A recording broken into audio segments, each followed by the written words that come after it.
അടിക്ക് തിരിച്ചടി നൽകിക്കൊണ്ടിരിക്കുകയാണ് ഭാരതം തുടർച്ചയായി. അതേസമയം കടുത്ത ആഭ്യന്തര പ്രശ്നത്തിൽ വീർപ്പുമുട്ടുമ്പോഴും പാകിസ്ഥാൻ വീണ്ടും തുടർച്ചയായി അതിർത്തിയിൽ പ്രകോപനം തുടർന്നുകൊണ്ടിരിക്കുകയാണ്. ഡ്രോൺ ആക്രമണങ്ങൾ തുടർന്നുകൊണ്ടിരിക്കുന്നു. അതേസമയം ഭാരതത്തിന് നേരെ തൊടുത്തുവിടുന്ന ഓരോ ഡ്രോണും താഴെ വീഴുന്നതിന് മുൻപ് തന്നെ നിലംപരിശാക്കാൻ സാധിച്ചിട്ടുണ്ട്, തകർക്കാൻ സാധിച്ചിട്ടുണ്ട്. ഭാരതത്തിന് അതിൻ്റെ പ്രതിരോധ സംവിധാനം ഏറ്റവും കാര്യക്ഷമമായി മുന്നോട്ട് നിൽക്കുകയും ചെയ്യുന്നു. അത് കശ്മീർ അതിർത്തിയിൽ മാത്രമല്ല, പാകിസ്ഥാനിലും രാജസ്ഥാനിലുമൊക്കെ അതിർത്തിയിൽ തുടർച്ചയായി പ്രകോപനം സൃഷ്ടിക്കുകയാണ് പാകിസ്ഥാൻ ചെയ്തുകൊണ്ടിരിക്കുന്നത്. അതേസമയം വിവിധ യോഗങ്ങൾ ചേരുന്നു, വളരെ പ്രാധാന്യമർഹിക്കുന്ന യോഗങ്ങൾ രാജ്യത്തിനകത്തും പുറത്തും. രാജ്യത്തിനകത്ത് പ്രധാനപ്പെട്ട അടിയന്തര യോഗങ്ങൾ പ്രതിരോധ മന്ത്രിയുടെ നേതൃത്വത്തിൽ ചേർന്നു.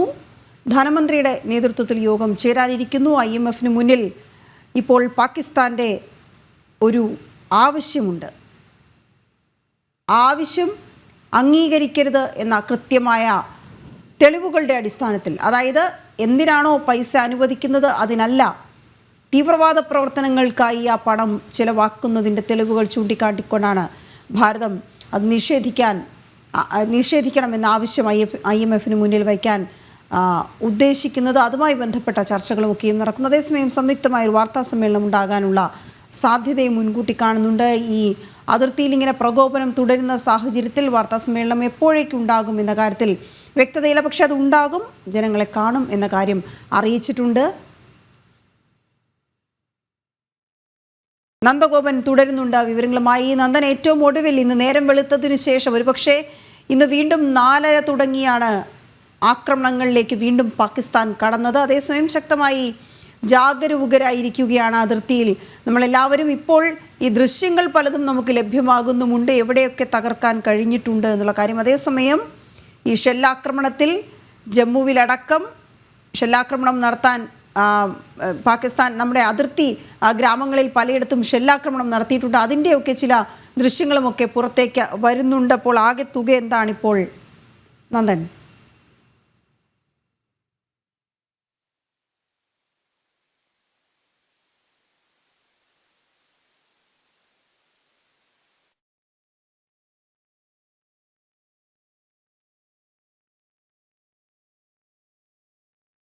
പതിനഞ്ച് ഇടങ്ങളിൽ ആക്രമണം നടത്താനായിരുന്നു പദ്ധതിയിട്ടിരുന്നത്. പ്രധാനമായും ഈ കേന്ദ്രങ്ങളിൽ ഭാരതത്തിൻ്റെ IS-400 അടക്കമുള്ള സംവിധാനങ്ങൾ, അതേപോലെ തന്നെ L-70 ഷിൽക്കെ അടക്കമുള്ള പ്രതിരോധ സംവിധാനങ്ങൾ, എയർ ഡിഫൻസ് യൂണിറ്റുകൾ ഇതിനെല്ലാം ശക്തമായി തന്നെ പ്രതിരോധിച്ചു. ഒരു സ്ഥലങ്ങളിലും സ്ഫോടനം നടത്തുവാൻ, അതായത് പാകിസ്ഥാൻ ഉദ്ദേശിച്ച ഒരു സ്ഥലങ്ങളിലും സ്ഫോടനം നടത്തുവാൻ വേണ്ടി അവർക്ക് സാധിച്ചില്ല. ഇത്തരം പ്രതിരോധ സംവിധാനങ്ങൾ അതിനെ പൂർണ്ണമായും തടയിട്ടു എന്നുള്ളതാണ് യാഥാർത്ഥ്യം. അതേസമയം തന്നെ ഇന്ന് പുലർച്ചെയും ഈ അതിർത്തിയിലേക്ക് ഉറിയിലേക്ക് വലിയ പ്രകോപനം തുടരുന്ന ഒരു സാഹചര്യം ഉണ്ടായിരുന്നു. പാകിസ്ഥാന്റെ ഭാഗത്തു നിന്നും പാകിസ്ഥാൻ റേഞ്ചസ് നിരന്തരം ഷെല്ലാക്രമണം നടത്തുകയായിരുന്നു. അങ്ങനെ പുലർച്ചെ രാവിലെ ഒരു സ്ത്രീ കൊല്ലപ്പെടുന്ന അവസ്ഥയുണ്ടായി. അവർ വാഹനത്തിൽ ഈ ഇത്തരം ഷെല്ലാക്രമണങ്ങൾ പേടിച്ചുകൊണ്ട് അവർ ബാരാമുള്ളയിലേക്ക്, അവരുടെ ബന്ധുവീട്ടിലേക്ക് പോകുന്ന അവസ്ഥയിലായിരുന്നു ഈ ഒരു ഷെല്ലാക്രമണം നടന്നതും. അവരുടെ വാഹനം തുളച്ച് ഈ ഷെല്ല് അവരുടെ ഉള്ളിലേക്ക് പതിച്ച് അവർ തത്സമയം മരണപ്പെടുന്ന ഒരു സാഹചര്യം ഉണ്ടായി. ഇങ്ങനെ അതിർത്തിയിൽ വളരെ വലിയ രീതിയിൽ പ്രകോപനം തുടരുകയാണ്. സാധാരണക്കാരായിട്ടുള്ള 16 പേർ ഇതിനോടകം തന്നെ മരണപ്പെടുന്നു. അതേപോലെ തന്നെ ഒരു ജവാൻ കൊല്ലപ്പെടുന്ന സാഹചര്യമുണ്ടായി. ഈ ഭാരതത്തോട് ചെയ്തതിനൊക്കെ തന്നെയും കണക്ക് തീർത്തിട്ടുണ്ട് ഭാരതം ഇതിനോടകം തന്നെ എന്നുള്ളതാണ് യാഥാർത്ഥ്യം. വളരെ തന്ത്രപ്രധാനമായ ഏതാണ്ട് 5 ഇടങ്ങളിൽ ഭാരതം കൃത്യമായി തന്നെ സ്ഫോടനം നടത്തി എന്നുള്ളതാണ്. അതിനുവേണ്ടി അല്ലെങ്കിൽ അത് കൃത്യമായി തന്നെ ഭാരതത്തിൻ്റെ പ്രതിരോധ സംവിധാനങ്ങൾക്കപ്പുറം ലക്ഷ്യം വെക്കുന്നിടത്ത്, അല്ലെങ്കിൽ കൃത്യമായി എവിടെയാണോ ടാർഗറ്റ് അവിടെ ഉന്നം വെക്കാൻ കഴിയുന്ന രീതിയിലുള്ള ആയുധ സംവിധാനങ്ങൾ ഇപ്പോൾ ഭാരതത്തിന് പക്കലുണ്ട്. അതുകൊണ്ട് തന്നെ ഈ ഉദ്ദേശിച്ച സ്ഥലം തന്നെ, അതായത് പ്രധാനമന്ത്രിയുടെ വസതിക്ക് 20 കിലോമീറ്റർ അകലെ കൃത്യമായി ഒരു സ്ഫോടനം നടത്തണമെന്നുണ്ടെങ്കിൽ സ്വാഭാവികമായും എന്താണ് ഭാരതത്തിൻ്റെ ഒരു ആക്യുറസി, അല്ലെങ്കിൽ കൃത്യമായി അളന്നുകൂട്ടി എങ്ങനെ ചെയ്യാൻ ഭാരതം പ്രാപ്തമാണ് എന്നുള്ളതിൻ്റെ നേർ ഉദാഹരണമാണ്. അതുതന്നെയായിരുന്നു ഓപ്പറേഷൻ സിന്ദൂറിലും സംഭവിച്ചത്. 9 ഭീകര കേന്ദ്രങ്ങളായിരുന്നു തകർത്തത്. ഉദ്ദേശിച്ച അല്ലെങ്കിൽ ലക്ഷ്യത്തിലേക്ക് മാത്രം ആയുധം തൊടുക്കുന്ന ഭാരതത്തിൻ്റെ രീതി, ഒപ്പം തന്നെ സുദർശന ചക്രം പോലുള്ള പ്രതിരോധ സംവിധാനങ്ങൾ, ഇതെല്ലാം തന്നെ ഇപ്പോൾ ഭാരതത്തിലെ ജനങ്ങൾ ജനങ്ങൾക്ക് സാധാരണമായി കിടന്നുറങ്ങാൻ കഴിയുന്ന സാഹചര്യം ഒരുക്കി നൽകിയിരിക്കുകയാണ്. അതേസമയം അമൃത്സറും അതേപോലെ തന്നെ പത്താൻകോട്ടും ജയ്സാൽമീർ അടക്കമുള്ളിടത്ത് ഇപ്പോഴും ഭീഷണി നിലനിൽക്കുകയാണ്. ചണ്ഡീഗഡിൽ ഇത്തരത്തിലുള്ള ഒരു സൈറൺ അല്പം മുമ്പ് മുഴങ്ങിയിരുന്നു. അതേപോലെ തന്നെ അതുമായി ബന്ധപ്പെട്ട് ഇപ്പോൾ നിലവിൽ സാഹചര്യങ്ങൾ പ്രശ്നമില്ല എന്നുള്ള അത്തരം സിഗ്നൽ നൽകിക്കൊണ്ട് മറ്റൊരു സൈറണും മുഴങ്ങി എന്നുള്ളതാണ്. ഒരു പക്ഷേ ഇതൊരു മോക്ക് ഡ്രില്ലോ അല്ലെങ്കിൽ ജനങ്ങൾക്ക് കൃത്യമായ നിർദ്ദേശം നൽകുന്നതോ ആകാമെന്നുള്ളതാണ്. കഴിഞ്ഞ ദിവസം ഈ ചണ്ഡീഗഡിലേക്കൊക്കെ തന്നെ ഇത്തരം ആക്രമണങ്ങൾ അല്ലെങ്കിൽ ഇവരുടെ ഡ്രോൺ ഒന്നും എത്താനുള്ള ഒരു സാഹചര്യം ഉണ്ടായിരുന്നില്ല. അതിർത്തി വെച്ച് തന്നെ ഈ പാകിസ്ഥാൻ്റെ ഡ്രോണുകളെ പൂർണ്ണമായും ഭാരതത്തിൻ്റെ L-70 സംവിധാനവും ഷിൽക്കയും ഉപയോഗിച്ചുകൊണ്ട് ജയ്സാൽമീറിൽ അതിനെ തകർക്കാൻ സാധിച്ചു എന്നുള്ളതാണ്. അതായത് L-70 ഏതാണ്ട് 4000 മീറ്റർ കടന്ന് പോയി ഈ പ്രതിരോധ സംവിധാനം തീർക്കാൻ വേണ്ടി ശേഷിയുള്ളതാണ് L-70. ഒപ്പം തന്നെ ഷിൽക്ക ഏതാണ്ട് 20 കിലോമീറ്റർ താഴ്ന്നു പിറക്കുന്ന ഈ ഡ്രോണുകളെ പോലും തിരഞ്ഞു പിടിച്ച് നശിപ്പിക്കാൻ ശേഷിയുള്ളതും ഒപ്പം തന്നെ ഭാരതത്തിൻ്റെ അത്യാധുനിക ഒബ്ജക്റ്റീവ് ഡിറ്റക്ഷൻ സിസ്റ്റവും ഒക്കെ ഉപയോഗിച്ചുകൊണ്ട് ഭാരതം കൃത്യമായി പ്രതിരോധം തീർക്കാൻ ഭാരതത്തിന് സാധിച്ചു എന്നുള്ളതാണ് യാഥാർത്ഥ്യം. അതിനൊക്കെ അപ്പുറത്തേക്ക് ഇപ്പോൾ ഡൽഹിയിൽ ഇനി എന്താണ് തുടർ നീക്കങ്ങളെന്ന് ചർച്ച ചെയ്യുവാൻ വേണ്ടിയുള്ള നീക്കങ്ങൾ ഡൽഹിയിൽ ഇപ്പോൾ ഇതിനോടകം തന്നെ കേന്ദ്ര ആഭ്യന്തരമന്ത്രി അടക്കം പ്രത്യേക യോഗം ചേർന്നിരുന്നു. പ്രതിരോധ മന്ത്രി ഇന്നിപ്പോൾ 3 സൈനിക മേധാവിമാരെയും കണ്ട് എന്താണ് പ്രദേശത്തെ തൽസ്ഥിതി വിവരങ്ങൾ എന്നടക്കം പ്രധാനമായും വിലയിരുത്തിയിട്ടുണ്ട്. ഭാരതത്തിൻ്റെ നാവികസേന എന്തിനും തയ്യാറായി അറബിക്കടലിൽ നങ്കൂരമിട്ട് നിൽക്കുന്നു. ഒപ്പം തന്നെ ഭാരതത്തിൻ്റെ 3 സൈനിക വിഭാഗത്തിൻ്റെയും പ്രത്യേക ഓപ്പറേഷൻ വിഭാഗങ്ങൾ ഈ ജമ്മു കാശ്മീർ അടക്കമുള്ള മേഖലകളിൽ അതേപോലെ തന്നെ ജയ്സാൽമീർ അടക്കമുള്ള മേഖലകളിൽ വിന്യസിച്ചിട്ടുണ്ട്. ഏതെങ്കിലും തരത്തിൽ നേരിട്ടുള്ള ആക്രമണങ്ങൾ തടയുവാൻ വേണ്ടിയുള്ള എല്ലാ രീതിയിലുള്ള മുന്നൊരുക്കങ്ങളും ഭാരതം നടത്തിയിട്ടുണ്ട്. ഒപ്പം തന്നെ ഭാരതത്തിലെ മുഴുവൻ നഗരങ്ങളിലും ജാഗ്രതാ നിർദ്ദേശം നൽകിയിട്ടുണ്ട്. ഇതിനോടകം തന്നെ കേന്ദ്ര ആഭ്യന്തരമന്ത്രി നിരവധി സംസ്ഥാനങ്ങളുടെ അതിർത്തി പങ്കിടുന്ന നിരവധി സംസ്ഥാനങ്ങളുടെ മുഖ്യമന്ത്രിമാരുമായും DGPമാരുമായും ചീഫ് സെക്രട്ടറിമാരുമായും യോഗം ചേർന്ന് കാര്യങ്ങൾ വിലയിരുത്തി. ജമ്മു കാശ്മീർ അതേപോലെ തന്നെ പഞ്ചാബ്, ഹരിയാന, രാജസ്ഥാൻ അതേപോലെ തന്നെ ഉത്തരാഖണ്ഡ്, ഉത്തർപ്രദേശ്, സിക്കിം, പശ്ചിമ ബംഗാൾ തുടങ്ങിയ സംസ്ഥാനങ്ങളിലെ മുഖ്യമന്ത്രിമാരുമായും അതേപോലെ തന്നെ DGPമാരുമായും ഒപ്പം ചീഫ് സെക്രട്ടറിമാരുമായും കൂടിക്കാഴ്ച നടത്തി സുരക്ഷാ വിലയിരുത്തലുകൾ നടത്തിയിട്ടുണ്ട്. ഒരു തരത്തിലുള്ള ആക്രമണങ്ങളും ഭാരതത്തിൽ ഉണ്ടാകാതിരിക്കുവാനുള്ള മുൻകരുതലുകൾ സ്വീകരിച്ചിട്ടുണ്ട് എന്നുള്ളതാണ് പ്രതിരോധ വൃത്തങ്ങളും ആഭ്യന്തര മന്ത്രാലയവും വ്യക്തമാക്കുന്നത്. അതേസമയം തന്നെ ഭീകരവാദികളുടെ ഭീഷണി നിലനിൽക്കുന്നു എന്നുള്ളതാണ് യാഥാർത്ഥ്യം. നമുക്കറിയാം ഇപ്പോഴും പാകിസ്ഥാൻ സൈന്യത്തിന് സഹായമായി അവർക്ക് പിന്നിൽ നിന്ന് പ്രവർത്തിക്കുന്നതും മുന്നിൽ നിന്ന് പ്രവർത്തിക്കുന്നതും ഇത്തരം ഭീകരവാദ സംഘടനകളാണ്. അതിൽപ്പെട്ടവരാണ് അവർ. അത്തരം പാകിസ്ഥാൻ സർക്കാരിൻ്റെ കൂടി നിർദ്ദേശം പരിഗണിച്ചുകൊണ്ടാണ് ഇത്തരം ഭീകരവാദികൾ ലഷ്കർ-ഇ തോയ്ബയുടെ ഭീകരവാദികൾ ബൈസരൻ വാരിയിൽ 26 പേരെ കൂട്ടക്കുരുതി നടത്തുവാൻ വേണ്ടി തയ്യാറായത്. ഇപ്പോൾ പാകിസ്ഥാൻ ആ രീതിയിൽ അതായത് ആഗോളതലത്തിൽ കാര്യങ്ങളൊക്കെ തന്നെ പാകിസ്ഥാന് എതിരായി വരുന്ന ഒരു സാഹചര്യം നിലനിൽക്കുന്നു. പ്രത്യേകിച്ച് IMFൻ്റെ ഇന്നിപ്പോൾ പ്രത്യേക യോഗമടക്കം ചേരുന്നു. അതുകൊണ്ട് തന്നെ ഇതെല്ലാം തന്നെ അതായത് ഇപ്പോൾ ഈ പെഹൽഗാമിലടക്കം സംഭവിച്ച കാര്യങ്ങൾ വ്യക്തി താല്പര്യങ്ങൾക്ക് വേണ്ടി പാകിസ്ഥാൻ സൈനിക മേധാവി ചെയ്തതെന്ന് വരുത്തി തീർക്കുവാനുള്ള ചില ശ്രമങ്ങൾ ഇത്തരത്തിൽ ഈ പാകിസ്ഥാൻ ഭരണകൂടത്തിൻ്റെ ഭാഗത്തുനിന്നും ഉണ്ടാകുന്നു എന്നുള്ള വിവരങ്ങളാണ് ലഭ്യമാകുന്നത്. വ്യക്തി താല്പര്യങ്ങൾക്ക് വേണ്ടി ദേശ താല്പര്യങ്ങളെ കുരുതി കൊടുത്തു എന്ന തരത്തിൽ വരുത്തി തീർത്ത് മുഴുവൻ കുറ്റങ്ങളും ആരോപണങ്ങളും ഒക്കെ തന്നെ ഈ സൈനിക മേധാവിക്ക് മേൽ മാത്രം ചാർത്തി പാകിസ്ഥാൻ കൈയൊഴിയുവാനുള്ള അല്ലെങ്കിൽ കൈകഴുകി മാറി നിൽക്കുവാനുള്ള ശ്രമങ്ങൾ നടക്കുന്നു എന്നുള്ളതാണ് യാഥാർത്ഥ്യം. ഏതായാലും ഭാരതത്തിന് മുന്നിൽ വ്യക്തമായ തെളിവുകളുണ്ട്. ഈ അൽ-ഖ്വയ്ദ അടക്കമുള്ള സംഘടനകളെ പാകിസ്ഥാൻ നിരോധിച്ചതാണ്. എന്നാൽ അൽ-ഖ്വയ്ദയുടെ ഓഫീസ് അടക്കം ഇത്തരം ഈ പാകിസ്ഥാൻ്റെ തന്ത്രപ്രധാനമായ സ്ഥലങ്ങൾക്ക് സമീപം തന്നെ പ്രവർത്തിക്കുന്നു എന്നുള്ളതാണ്. അതേപോലെ തന്നെ ജെയ്ഷ്-ഇ മുഹമ്മദിൻ്റെ ഈ ഭീകരവാദ സംഘടനയുടെ ആസ്ഥാനം തന്നെ പ്രവർത്തിക്കുന്നത് ഈ പാകിസ്ഥാൻ്റെ വളരെ തന്ത്രപ്രധാനമായ സ്ഥലങ്ങൾക്കടുത്ത് തന്നെയാണ്. അപ്പോൾ സ്വാഭാവികമായും പാകിസ്ഥാൻ ഭരണകൂടം എങ്ങനെയാണ് ഇത്തരം നിരോധിത സംഘടനകളെ അടക്കം പാലൂട്ടി വളർത്തുന്നത് എന്നുള്ളത് വ്യക്തമായ ബോധ്യം ഭാരതത്തിനുണ്ട്. അത് ലോകരാഷ്ട്രങ്ങൾക്കും ഇപ്പോൾ അതിനുമായി ബന്ധപ്പെട്ട തെളിവുകൾ ഭാരതം കൈമാറി. അത് ഓപ്പറേഷൻ സിന്ദൂറിലൂടെ തന്നെ അത് സാധ്യമായി. 9 ഭീകര കേന്ദ്രങ്ങളാണ് ഇപ്പോൾ നമ്മൾ ഭാരതം തകർത്തിരുന്നത്. ഈ 9 ഭീകര കേന്ദ്രങ്ങളും അവിടെ ലോകരാഷ്ട്രങ്ങൾക്കൊക്കെ തന്നെ ഹാനിയാകുന്ന രീതിയിൽ ഈ ഭീകരന്മാരെ വളർത്തിയെടുക്കുന്ന കേന്ദ്രങ്ങളാണ് തകർത്തത്. ലോകരാഷ്ട്രങ്ങൾ ഇത് കൃത്യമായി ശ്രദ്ധയോടുകൂടി വീക്ഷിച്ചിട്ടുണ്ട്. ഖത്തർ അടക്കമുള്ള ഇസ്ലാമിക രാഷ്ട്രങ്ങൾ അതിനെ കൃത്യമായി തന്നെ ഭാരതത്തിന് അനുകൂലമായ നിലപാട് പ്രഖ്യാപിച്ച് ഭാരതത്തോടൊപ്പം പ്രധാനമന്ത്രി നരേന്ദ്രമോദിയെ നേരിട്ട് ഖത്തർ അമീർ ഫോൺ ചെയ്ത് സ്ഥിതിഗതികൾ വിലയിരുത്തുകയും ഭാരതത്തിന് ആഗോളതലത്തിൽ ഭാരതം ഭീകരതയ്ക്കെതിരെ നടത്തുന്ന പോരാട്ടത്തിന് കൃത്യമായ രീതിയിലുള്ള പിന്തുണ ഭാരതത്തിന് ഖത്തർ അമീർ നൽകുകയും ചെയ്തിരുന്നു. അങ്ങനെ ഇസ്ലാമിക രാഷ്ട്രങ്ങൾ ഇപ്പോൾ സൗദിയുടെ വിദേശകാര്യ സഹമന്ത്രി പോലും ഇപ്പോൾ ഭാരതത്തിൽ ഇപ്പോൾ നിലവിൽ ഇത്തരമൊരു സാഹചര്യത്തിലും ഇപ്പോൾ ഇവിടേക്ക് എത്തുന്നു. ആ തരത്തിൽ സൗദിയുമായി ഏതെങ്കിലും തരത്തിലുള്ള നയതന്ത്ര ചർച്ചകൾ അല്ലെങ്കിൽ നിലവിൽ ഇപ്പോൾ പാകിസ്ഥാൻ ഭാരതത്തോട് ഇതുവരെയും ചെയ്ത പെഹൽഗാം അടക്കമുള്ള ഏറ്റവും ഒടുവിലായി ചെയ്ത സംഭവങ്ങളും ഇന്നലെ രാത്രിയിൽ ഭാരതം ഭാരതത്തെ ആക്രമിക്കുവാനും ഭാരതത്തിൻ്റെ നയതന്ത്രപരമായ 15 സ്ഥലങ്ങൾ പത്താൻകോട്ടും അമൃത്സറും അടക്കമുള്ള മേഖലകൾ, അതേപോലെ തന്നെ ജയ്സാൽമീർ അടക്കമുള്ള മേഖലകൾ, ഉദ്ധംപൂരിലെ നോർത്തേൺ കമാൻഡിൻ്റെ ആസ്ഥാനം അടക്കം ഡ്രോൺ ഉപയോഗിച്ചുകൊണ്ട് തകർക്കാൻ നടത്തിയ പദ്ധതി അത് കൃത്യമായി ലോകരാഷ്ട്രങ്ങൾക്ക് മുന്നിലും ഒപ്പം സൗദിയുടെ മുന്നിലും ഇതിനോടകം തന്നെ വിവരിക്കപ്പെട്ടിട്ടുണ്ട്. സൗദി ഈ വിഷയത്തിൽ എടുക്കുന്ന നിലപാടും വളരെ നിർണായകമാണ്. പ്രത്യേകിച്ച് ഒരു ഇസ്ലാമിക രാഷ്ട്രം എന്ന നിലയിൽ സൗദി ഏത് രീതിയിൽ പാകിസ്ഥാനെ സമീപിക്കുമെന്നുള്ളതാണ്. ഏതായാലും ലോകരാഷ്ട്രങ്ങൾ ഇതിനോടകം തന്നെ പാകിസ്ഥാനെതിരെ രംഗത്ത് വന്നിട്ടുണ്ട്. അമേരിക്ക ഭാരതത്തിന് പൂർണ്ണ പിന്തുണ നൽകിയിട്ടുണ്ട്. ഈ യുദ്ധത്തിൽ ഇടപെടാൻ കഴിയില്ല എന്ന് പറയുമ്പോഴും തന്നെ ഭീകരവാദത്തെ ചെറുക്കുവാൻ പൂർണ്ണ പിന്തുണയാണ് ഭാരതത്തിന് അമേരിക്ക അടക്കം നൽകിയിരിക്കുന്നത്. ഇങ്ങനെ ലോകരാഷ്ട്രങ്ങളും ഭാരതത്തോടൊപ്പം ചേർന്ന് നിന്നുകൊണ്ട് പാകിസ്ഥാനെതിരെ ഈ ആഗോള ഭീകരതയെ തകർക്കുവാൻ വേണ്ടിയുള്ള നിലപാടിലേക്ക് പോവുകയാണ്. അതേസമയം തന്നെ ഏതെങ്കിലും തരത്തിൽ ചർച്ചകൾക്ക് തയ്യാറാകണമെങ്കിൽ പാകിസ്ഥാൻ ആയുധം താഴെ വെക്കണമെന്നുള്ള നിലപാടാണ് പ്രധാനമായും ഭാരതത്തിനുള്ളത്. ഒപ്പം തന്നെ പെഹൽഗാം ഭീകരവാദത്തിന് കാരണക്കാരായവരെ 26 നിരപരാധികളെ 25 ഭാരതീയനെയും ഒരു നേപ്പാൾ സ്വദേശിയെയും കൂട്ടക്കുരുതി നടത്തിയ ഈ ഭാരതത്തിലെ സ്ത്രീകളുടെ ശ്രീമന്തരേഖയിലെ സിന്ദൂരം മായിച്ച ഭീകരവാദികളെ ഭാരതത്തിൻ്റെ നിയമത്തിന് മുന്നിൽ കൊണ്ടുവരണം.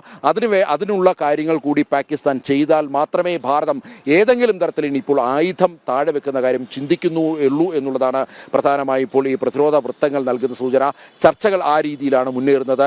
പ്രതിരോധ മന്ത്രി 3 സൈനിക വിഭാഗ മേധാവിമാരെയും വിളിച്ച് ചർച്ച നടത്തി കാര്യങ്ങൾ വിശദീകരിച്ചിട്ടുണ്ട്. എന്താണ് ഭാരതത്തിൻ്റെ നിലപാട്, എന്താണ് സർക്കാർ നിലപാട് എന്നുള്ള കാര്യം വിശദീകരിച്ചിട്ടുണ്ട്. ആദ്യഘട്ടം ഈ പെഹൽഗാമിലെ ഈ കഴിഞ്ഞ ബൈസരൻ വാലിയിൽ 22-ാം തീയതി ഭീകരവാദികൾ അക്രമം നടത്തിയപ്പോൾ തന്നെ 3 സൈനിക മേധാവിമാരുമായും ഭാരതത്തിൻ്റെ പ്രധാനമന്ത്രിയും അതേപോലെ തന്നെ പ്രതിരോധ മന്ത്രിയും ഒക്കെ തന്നെ കൂടിക്കാഴ്ച നടത്തി കാര്യങ്ങൾ വിലയിരുത്തി.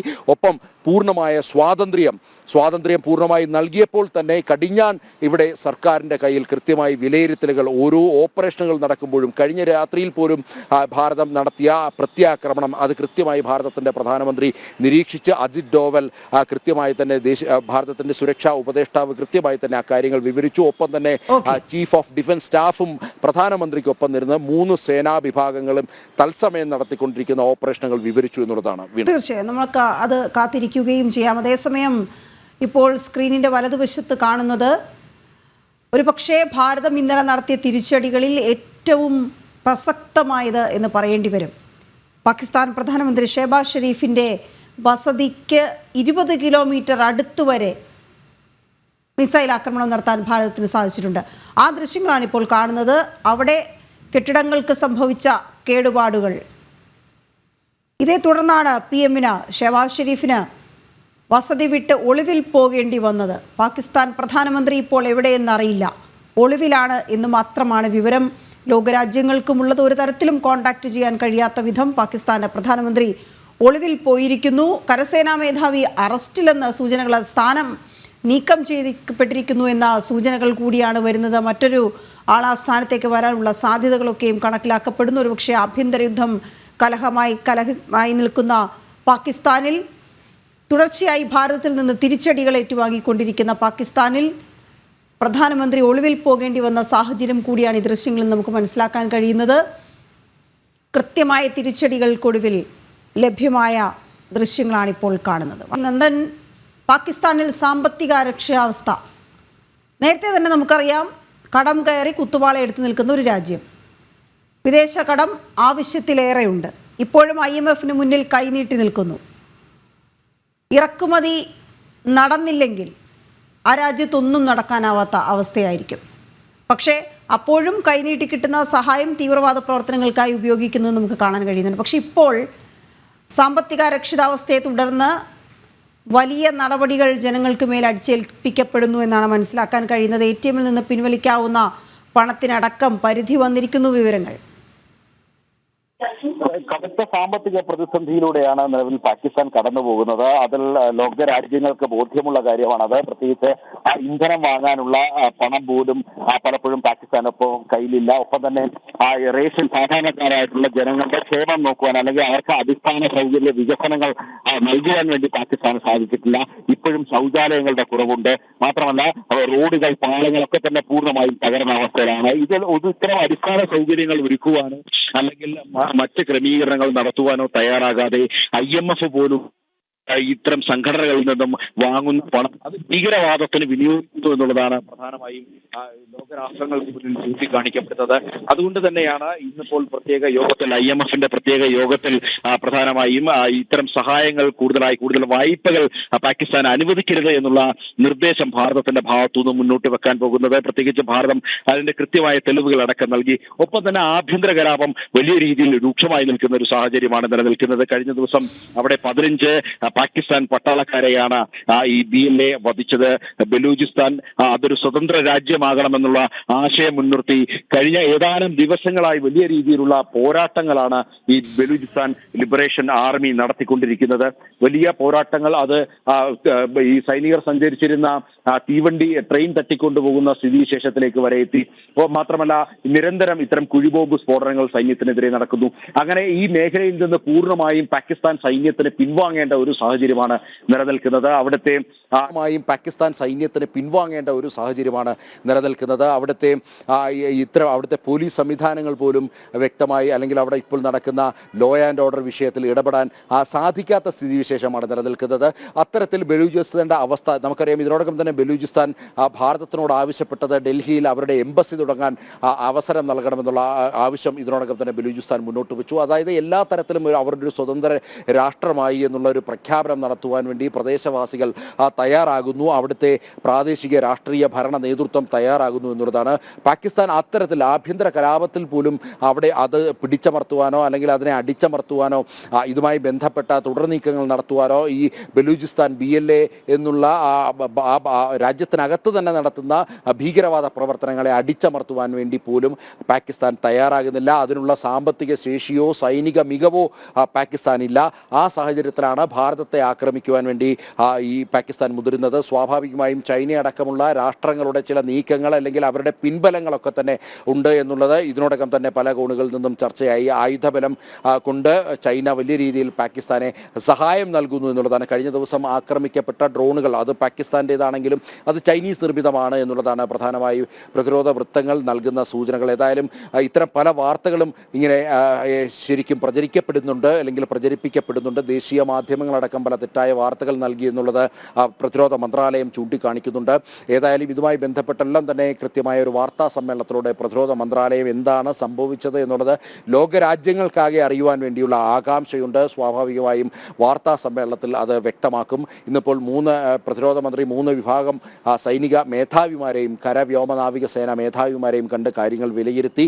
എന്താണ് നിലവിലെ സാഹചര്യം എന്നൊക്കെ കൃത്യമായി തന്നെ ബോധ്യം വന്നതിന് ശേഷം രാഷ്ട്രീയപരമായ നിലപാടുകൾ കൂടി എടുത്ത ശേഷം മാത്രമായിരിക്കും ഒരു വാർത്താ സമ്മേളനത്തിലേക്ക് കിടക്കുക. ഇതിനോടകം തന്നെ ലോകരാഷ്ട്രങ്ങൾക്ക് മുന്നിൽ ഇടപെടണമെന്നുള്ള ആവശ്യം പാകിസ്ഥാൻ മറ്റൊരു കോണിൽ കൂടി ഉയർത്തുന്നുണ്ട് എന്നുള്ളതാണ്. അതായത് പാകിസ്ഥാന് താങ്ങാവുന്നതിനും അപ്പുറത്തേക്ക് കാര്യങ്ങൾ എത്തി നിൽക്കുന്നു. വളരെ നയതന്ത്രപ്രദമായ സ്ഥലങ്ങൾ അല്ലെങ്കിൽ പ്രധാനമന്ത്രിയുടെ വസതിക്ക് 20 കിലോമീറ്റർ അകലെ വരെ ആക്രമണം നടത്തുവാൻ വേണ്ടി ഭാരതത്തിൻ്റെ സൈനിക ശേഷി വർദ്ധിച്ചത് അല്ലെങ്കിൽ ഭാരതത്തിൻ്റെ സൈന്യത്തിൻ്റെ കൃത്യമായ ബോധ്യം അത് പാകിസ്ഥാൻ ഉണ്ടായിട്ടുണ്ട്. എന്താണ് ഭാരത സൈന്യമെന്ന് പാകിസ്ഥാൻ സൈന്യത്തിനും അതേപോലെ തന്നെ ഭരണകൂടത്തിനും വിശ്വാസം വന്നിരിക്കുന്നു.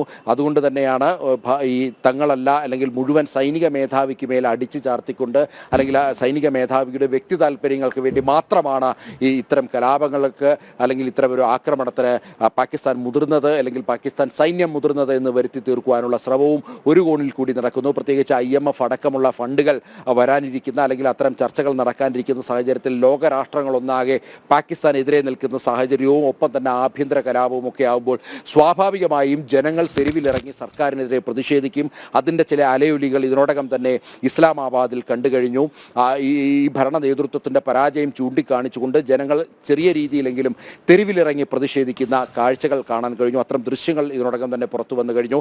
ബലൂചിസ്ഥാനിൽ മാത്രമല്ല, സ്വാഭാവികമായും ഈ തരത്തിലാണ് കാര്യങ്ങൾ പോകുന്നതെങ്കിൽ, അതായത് നിരന്തരം ഭാരതത്തെ ആക്രമിക്കുവാൻ നേരിട്ടും അല്ലെങ്കിൽ ഭീകരവാദ സംഘടനകളുടെ സഹായത്തോടു കൂടിയും അവരുടെ പിൻബലത്തിലും ഭാരതത്തെ ആക്രമിക്കുവാൻ പാകിസ്ഥാൻ മുതിർന്നാൽ സ്വാഭാവികമായും ഈ 2025 എന്നുള്ളത് പാകിസ്ഥാൻ്റെ ഒരു അന്തിമ വർഷം അല്ലെങ്കിൽ അന്ത്യം കുറിക്കുന്ന വർഷമായിരിക്കുമെന്നുള്ളതാണ് ഈ നയതന്ത്ര വിദഗ്ധരും മറ്റും ചൂണ്ടിക്കാണിക്കുന്നത്.